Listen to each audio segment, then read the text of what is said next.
বাবা কে আবার ফোন করছে এই সময়? হ্যালো। ও বেআই মশাই আপনি? হ্যাঁ হ্যাঁ আমরা ভালো আছি, আপনারা কেমন আছেন? হ্যাঁ ইমা না না অসুবিধের কি আছে, আপনারা কুটুম হন, আসবেনই তো এ বাড়িতে, আসবেন বই কি। আর তাছাড়া আপনারা এলে বিবি কত খুশি হবে বলুন তো। কিরে, কে ফোন করেছিল? মনোহর বাবু। কি বলছেন উনি? উনি এ বাড়িতে কাল আসতে চাইছেন ছোট। হ্যাঁ, সে কি উনি হঠাৎ করে? না মানে আমি বলতে চাইছি, ছোটনের ওনাকে দেওয়া কথা মানে বেবিকে দিয়ে বলালো না যে 1 মাসের মধ্যে বেবি ওনাকে জানাবে যে ও এ বাড়ি ছেড়ে যেতে চায় না।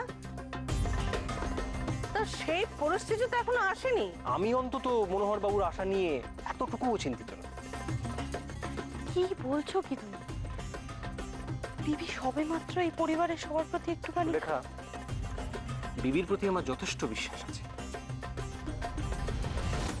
এবং বিবি কি করতে চলেছে সেটাও আমি খুব ভালো মতোই জানি। চিন্তা করো না ছোটকা, গুগলকে বড় করার দায়িত্ব শুধু তোমাদের একার নয়। বিবিও ঠিক করেছে যে বিবি তোমাদের পাশে থাকবে। ছোট, তুই কি বলছিস একবার ভেবে দেখেছিস? বিবি যদি এরকম কথা বলে থাকে, মানে এরকম সিদ্ধান্ত যদি ও নিয়ে থাকে যে ও গুগলকে মানুষের মতো মানুষ করবে, তাহলে আগামী 1 মাস কেন, আগামী বহু বছর ওই মিত্র বাড়ি ছেড়ে কোথাও যাবে না। ছোট, তুই মনোহর বাবুকে কথা দিয়েছিলিস না যে 1 মাস পরেও বিবি এই বাড়ি ছেড়ে কোথাও যাবে না? ছোটন, তোর সেই কথা সার্থক হয়েছে। তুই তুই জয়লাভ করেছিস, তুই জিতে গেছিস। কি করতে চলেছে বিবি ঠাকুরপো? নদী, মনোহর বাবুর সামনে বিবি বলবে যে ওই মিত্র বাড়ি ছেড়ে যাবে না, এবং এটাই ওর প্রমিস।